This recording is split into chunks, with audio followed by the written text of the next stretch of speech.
But I just want to congratulate. I think you're going to have hopefully a really great mayor. The better he does, the happier I am, I will say. There's no difference in party. There's no difference in anything. And we're going to be helping him to make everybody's dream come true, having a strong and very safe New York. And congratulations, Mr. Mayor. Thank you, Mr. President. Thank you. I appreciate it. Please. Just days ago, you referred to President Trump as a despot who betrayed the country. You said you'd be his worst nightmare and accused him of having a fascist agenda. Are you planning to retract any of these remarks in order to improve the relationship? I think both President Trump and I, we are very clear about our positions and our views, and what I really appreciate about the President is that the meeting that we had focused not on places of disagreement, which there are many, and also focused on the shared purpose that we have in serving New Yorkers. And frankly, that is something that could transform the lives of the 8.5 million people who are currently struggling under a cost of living crisis, with 1 in 4 living in poverty.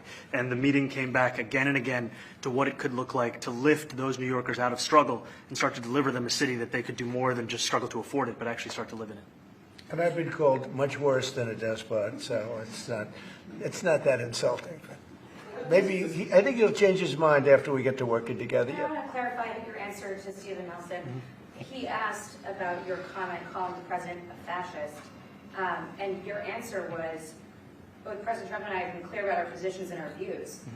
Are you affirming that you think President Trump is a fascist? I've spoken about... That's okay. You can just say yes. Okay. All right. Okay.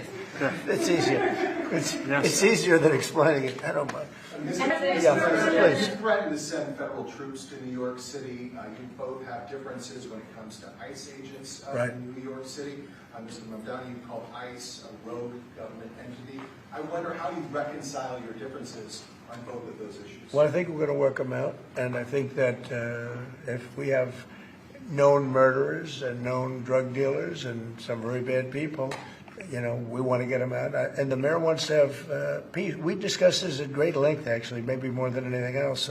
He wants to have a safe New York. Ultimately, a safe New York is going to be a great New York. If it's not safe, no matter how well we do with pricing and with anything else, we can talk about anything you want. If you don't have safe streets, it's not going to be a success. So we're going to work together. We're going to make sure that if there are horrible people there, we want to get them out. I think he wants to get them out, maybe more than I do. So we'll work together. We discussed it at great length. Yes. I think what I've shared with the President is our desire to not only follow the laws of our own city, laws that protect New Yorkers, but also a desire for consistency in our politics across the board. And that's something that we've talked about and something that I know many New Yorkers want. We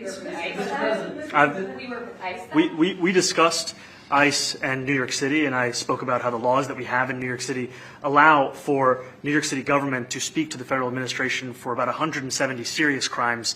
The concerns that many New Yorkers have are around the enforcement of immigration laws on New Yorkers across the 5 boroughs, and most recently we're talking about a mother and her 2 children, how this has very little to do with what that is. What we did is we discussed crime. More than ICE per se, we discussed crime. And he doesn't want to see crime, and I don't want to see crime. And I have very little doubt that we're not going to get along on that issue. We had a meeting today that actually surprised me. He wants to see no crime. He wants to see housing being built. He wants to see rents coming down, all things that I agree with. Now, we may disagree how we get there. The rent coming down, I think one of the things I really gleaned very much today, he'd like to see him come down, ideally, by building a lot of additional housing. Yeah.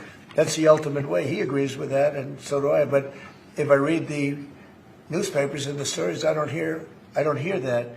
But I heard him say it today, and I think that's a very positive step. No, I don't expect. I expect to be helping him, not hurting him. A big help, because I want New York City to be great. Look, I love New York City. It's where I come from. I spent a lot of years there. Now I'm right here. You're a billionaire. You have a different address nowadays than you used to, but you used to call New York City home. Would you feel comfortable living in New York City under a Mamdani administration? Yeah, I would. I really would, especially after the meeting. Absolutely. What makes you comfortable? We agree on a lot more than I would have thought.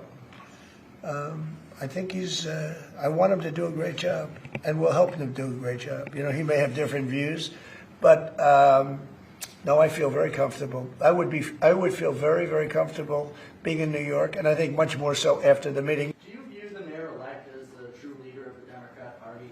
And do you think Leader Schumer's and Leader Jeffries, have to follow his lead? Well, look, I hope they have great leaders. This is a man that right now I think is focused on New York City. I really think he has a chance to do a great job. We're going to help him, but I really think he has a chance to do a great job. But I'll let you answer that. You consider yourself the leader of the Democrats. I think it's more appropriate for him. I consider myself the next mayor of New York City, and I keep my horizons firmly on New York City, and I appreciate the meeting with the president, which focused again on the 5 boroughs and whether New Yorkers could afford to live there. By the way, being the mayor of New York City is a big deal. Absolutely. I always said, one of the things I would love to be someday is the mayor of New York City.